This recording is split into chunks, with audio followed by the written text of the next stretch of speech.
Hello friends, welcome to my YouTube channel exam tech and railway session में आपका स्वागत है। तो फ्रेंड्स, आज हम हिस्ट्री के एक बेहद ही महत्वपूर्ण टॉपिक के बारे में बात करेंगे, चोल काल में भूमि के प्रकार। इसके अलावा और भी कुछ चीज़ें हैं फ्रेंड्स जो इसने मैंने कवर किया है इस टॉपिक में। तो आज का टॉपिक स्टार्ट करने से पहले आप हमारे चैनल को सब्सक्राइब कर दें, लाइक करें, कमेंट करें और अपने दोस्तों के व्हाट्सएप ग्रुप पर शेयर कर दें और बगल में बेल आइकन के निशान को प्रेस कर दें ताकि आपको वीडियो का नोटिफिकेशन समय समय पर मिल सके।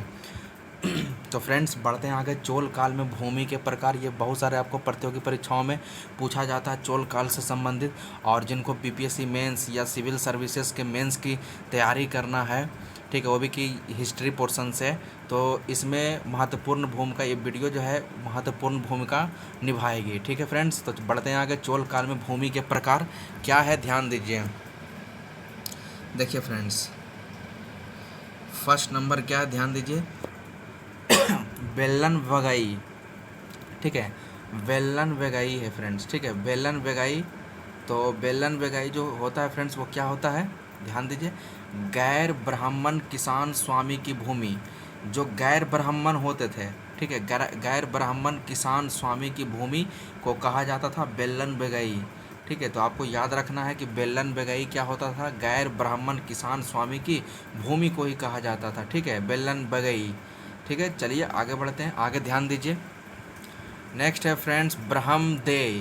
तो ब्रह्मदेय क्या होता था, ब्राह्मणों को उपहार में दी गई भूमि। ठीक है, ब्राह्मणों को उपहार में दी गई भूमि। तो देखिए, ब्राह्म में क्या आया है, एक ब्रह्म वर्ड आया है, इधर ब्राह्मणों में भी ब्रह्म वर्ड आया है। तो आप वर्ड्स को कोरिलेट कर सकते हो फ्रेंड्स कि ब्रह्मदेय है, यानी ब्राह्मणों को उपहार में दी गई भूमि को ब्रह्मदेय कहा जाता है। ठीक है, चलिए आगे बढ़ते हैं। नेक्स्ट, एक सेकेंड, चलिए ध्यान दीजिए। नेक्स्ट है फ्रेंड्स साला भोग। तो साला भोग का संबंध किससे है, तो साला भोग का संबंध है फ्रेंड्स किससे, देखिए, किसी विद्यालय के रख रखाव की भूमि। इसे आप कैसे कोरिलेट करिएगा, तो आप जैसे पाठशाला बोलते हो ना, पाठशाला, तो पाठशाला मतलब क्या होता है, विद्यालय ही होता है। तो उस तरीक़े से आप कोरिलेट कर सकते हो कि किसी विद्यालय के रख रखाव की भूमि को क्या कहा जाता था, साला भोग। चलिए नेक्स्ट आगे बढ़ते हैं। नेक्स्ट है फ्रेंड देवदान या तिरुनमट डक्कनी। ठीक है, देवदान या तिरुनमट डक्कनी। तो ये कैसी भूमि होती थी फ्रेंड्स, थोड़ा सा ध्यान दीजिए, कैसी भूमि होती थी, एक सेकेंड। तो मंदिर को उपहार में दी गई भूमि को कहा जाता था देवदान। तो इसे भी आप आराम से कोरिलेट कर सकते हो फ्रेंड्स। यहाँ पर आप देवदान को उठाइए, ठीक है, जो देव है, एक सेकेंड फ्रेंड्स, थोड़ा सा रुक जाइएगा। देखिए, तो देवदान मंदिर को उपहार में दी गई भूमि को कहा जाता था फ्रेंड्स। ठीक है, तो याद रखिएगा। और कुछ टेक्निकल प्रॉब्लम हो रहा है दोस्तों, एक सेकंड, थोड़ा सा रुकिए। चलिए, तो यहाँ पर देव को उठाइए फ्रेंड्स, देव मतलब देवता। तो देवता कहाँ विराजमान करते हैं, तो मंदिर में उनकी पूजा होती है। तो उस तरीक़ा से आप कोरिलेट कर सकते हो। ठीक है, चलिए आगे बढ़ते हैं। नेक्स्ट है फ्रेंड पल्लीचंदम। पल्लीचंदम जो है वो जैन संस्थानों को दान में दी गई भूमि को कहा जाता था पल्लीचंदम। तो ये अपने जहन में रखिएगा, इसे याद रखिएगा। ठीक है, चलिए बढ़ते हैं आगे। पल्लीचंदम हो गए जैन संस्थानों को दान में दी गई भूमि। देखिए फ्रेंड्स, मैंने कुछ और भी पॉइंट को कवर किया, उसे भी ध्यान दीजिए। देखिए, ये बहुत बार एग्जाम में पूछा हुआ क्या है, थोड़ा सा ध्यान दीजिएगा। कह रहा कि तराइन का प्रथम युद्ध कब हुआ, 1191 में।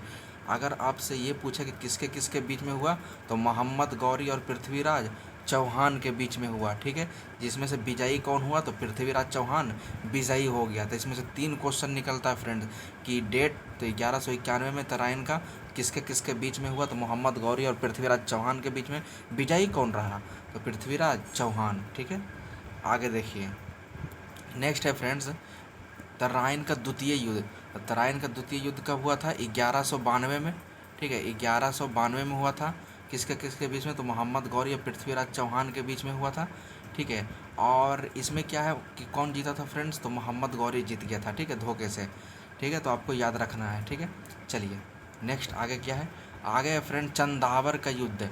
तो चंदावर का जो युद्ध हुआ था कब हुआ था, 91 में हुआ था, याद रखिए, सॉरी 1194 में हुआ था। उसके बाद कहा जाता है किसके किसके बीच में हुआ था फ्रेंड्स, तो मोहम्मद गौरी और जयचंद के बीच में हुआ था, ये भी क्वेश्चन पूछता है। और विजयी कौन रहा, तो मोहम्मद गौरी विजयी रहा चंदावर के युद्ध में, तो याद रखिएगा इसे आप। चलिए नेक्स्ट आगे बढ़ते हैं। देखिए फ्रेंड्स कुछ पॉइंट्स है फ्रेंड्स, इसे मैं थोड़ा सा छोटा कर देता हूँ, एक सेकेंड थोड़ा सा रुक जाइएगा। चलिए ध्यान दीजिए, क्या है, कह रहा है गुलामों को फारसी में बंद गाओ, ठीक है, सिर्फ इतना तक है फ्रेंड्स, ये बंद गाओ सिर्फ इतना तक कहा जाता है, ये थोड़ा सा मिस प्रिंट हो गया है, ठीक है। तो क्या याद रखना है आपको, बंद गांव कहा जाता है। गुलामों को फारसी में क्या कहा जाता है, बंद गांव, तथा इन्हें सैनिक सेवा के लिए खरीदा जाता था, ठीक है। आपने गुलाम वंश के बारे में पढ़ा होगा तो उसी में ये पढ़ना है फ्रेंड्स। गुलामों को फारसी में क्या कहा जाता था, बंद गांव, और उन्हें किस लिए खरीदा जाता था, तो सैनिक सेवा के लिए खरीदा जाता था गुलामों को, ठीक है। चलिए क्या है फ्रेंड्स, इल्तुतमिश द्वारा किए गए महत्वपूर्ण कार्य के बारे में पढ़ना है कि इल्तुतमिश ने कौन कौन सारे कार्य किए थे, ठीक है, उसी को मैंने कवर किया। ध्यान दीजिए क्या है, क्या कह रहा है, कुतुब मीनार के निर्माण को पूर्ण करवाया, सही बात है, ठीक है। आपसे पूछेगा कि कुतुब मीनार के निर्माण को पूर्ण किसने करवाया, तो आपका कौन हो जाएगा, इल्तुतमिश। और क्या कहता है फ्रेंड्स, सबसे पहले शुद्ध अरबी के सिक्के जारी किए, ये भी क्वेश्चन बहुत बार पूछा हुआ है फ्रेंड्स कि सबसे पहले शुद्ध अरबी का सिक्का किसने जारी किया, तो इल्तुतमिश का नाम लेना है। और उसने क्या चलाया था, चांदी का टंका, ठीक है। ये भी पूछता है कि चांदी का क्या हुआ करता था, तो चांदी का टंका था और तांबे का जीतल, याद रखिएगा, चांदी का टंका और तांबा का जीतल, ठीक है। अगर आपको नहीं याद रहता तो एक तरीक़ा से याद रख सकते हो, देखिए तांबा में ता लेटर आया है और जीतल में भी ता आया है, तो आप इस तरीक़ा से कोरिलेट कर सकते हो, ठीक है, तो याद रखिएगा इसे। चलिए नेक्स्ट आगे बढ़ते हैं। नेक्स्ट है इक्ता प्रणाली। इक्ता प्रणाली किसने चलाया था, तो इल्तुतमिश ने ही चलाया था, इल्तुतमिश गुलाम वंश के था फ्रेंड्स, ठीक है। आगे बढ़ते हैं, आगे क्या है, 40 गुलाम सरदारों का संगठन, ठीक है, 40 गुलाम सरदारों का संगठन बनाया था, ठीक है, तो आपको याद रखना है, बनाया जो तुर्कान है चिहलगानी के नाम से जाना गया। क्वेश्चन बहुत बार पूछा हुआ है फ्रेंड्स कि 40 गुलाम सरदारों का जो ग्रुपिंग बनाया था इल्तुतमिश, तो उसे क्या कहा जाता है, तुर्कान है चिहलगानी, ठीक है। तो आपको ये चीज़ें ख्याल होनी चाहिए, याद रखना चाहिए। चलिए आगे क्या है, सर्वप्रथम दिल्ली के अमीरों का दमन भी किया था किसने, इल्तुतमिश ने ही, ठीक है। दिल्ली के अमीरों का दमन किसने किया, तो इल्तुतमिश ने किया। ये भी आपको पॉइंट्स को ख्याल रखना है। नेक्स्ट क्या है, देखिए कुछ पॉइंट्स है फ्रेंड जो मैंने कवर किया है, ठीक है। कह रहा मंगोल चीन के उत्तर में गोबी के रेगिस्तान के निवासी थे, याद रखिएगा, पूछ सकता है कि मंगोल जो थे वो चीन के उत्तर में गोबी के रेगिस्तान के निवासी थे, ठीक है, याद रखना आपको। वह है घूमने फिरने वाली अर्ध, यहाँ पर अर्ध सभ्य लिखा हुआ फ्रेंड्स, ठीक है, इसे काट लीजिएगा आप, यहाँ पर अर्ध सभ्य लिखा हुआ इस तरीक़ा से, ठीक है, अर्ध सभ्य, ठीक है, अर्ध सभ्य, ठीक है, तो इसे याद रखिएगा, इसे मैं मिटा देता हूँ, अर्ध सभ्य है, ठीक है, तो याद रखिएगा घूमने फिरने वाली, इसे थोड़ा सा काट लीजिएगा, यहाँ पर अर्ध सभ्य लिखा हुआ है, ठीक है। अर्ध सभ्य जाति थी, ठीक है, उनका मुख्य पेशा क्या था, घोड़ों और अन्य पशुओं का पालन पोषण करना था, ठीक है, तो याद रखिएगा इसे।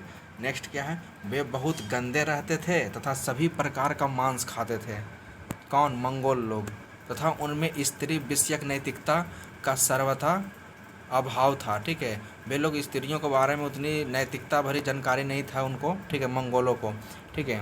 तो याद रखिएगा कि कैसे स्त्री का सम्मान करना है, क्या करना है, ठीक है, तो उनको ज्ञान नहीं था, लेकिन वे लोग माँ का सम्मान करते थे, ठीक है।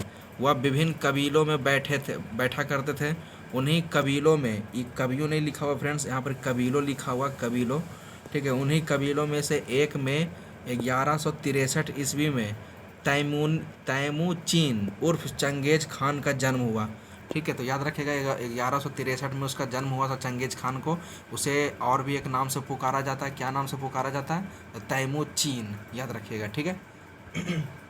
नेक्स्ट, चंगेज खान को महान और श्रापित दोनों पुकारा जाता है, ठीक है, महान और श्रापित दोनों पुकारा जाता है। इसका पिता कौन था, तो इसका पिता था येसोगाई बहादुर, ठीक है, जो चंगेज खान है फ्रेंड्स, तो उसके पिता कौन था, येसोगाई बहादुर, ठीक है, तो ये चीज़ें आप ख्याल रखिएगा। चलिए आज का वीडियो समाप्त हो चुका है फ्रेंड्स, आज का सेशन समाप्त हो चुका है। तो अगर हमारी मेहनत पसंद आई, हमारी वीडियो पसंद आई, तो आप हमारे चैनल को सब्सक्राइब कर दें, लाइक करें, कमेंट कर दें, ठीक है। और अपने दोस्तों को भी बताएं फ्रेंड्स, ठीक है। यहाँ पर जीके जीएस जितना भी पोर्शंस आपका है सभी आपको देखने को मिलेंगे, ठीक है। और इसके अलावा आपको एक चीज़ और मैं कहना चाहता हूँ फ्रेंड, हमारा टेलीग्राम चैनल भी है, ठीक है। हमारा टेलीग्राम चैनल है, तो उस टेलीग्राम चैनल का लिंक मैं इस वीडियो के डिस्क्रिप्शन में दे दूंगा, तो आप टेलीग्राम चैनल को भी ज्वाइन कर सकते हैं, क्योंकि उस टेलीग्राम चैनल पर आपको डेली सेट मिलेगा फ्रेंड, चाहे वो बिहार दरोगा मेंस हो, बिहार दरोगा हो, स्टेनो हो, बिहार स्टेनो हो, तो सभी तरह का वहाँ पर सेट उपलब्ध है, ठीक है। तो आप वहाँ पर सेट मार सकते हैं, ठीक है। क्वेश्चंस का सेट है, इसके अलावा करंट अफेयर्स का भी सेट है वहाँ पर, तो आप जाकर हमारे टेलीग्राम चैनल को ज्वाइन कर सकते हैं, ठीक है। उसके लिए आपको लिंक वहाँ पर दे दिया जाएगा, आप वहाँ से भी डाउनलोड कर सकते हैं। अगर डाउनलोड करने में प्रॉब्लम है तो प्ले स्टोर से भी डाउनलोड कर सकते हैं, ठीक है फ्रेंड्स। तो आज का वीडियो हम लोग यहीं तक रहने देते हैं, तब तक के लिए जय हिंद, जय भारत।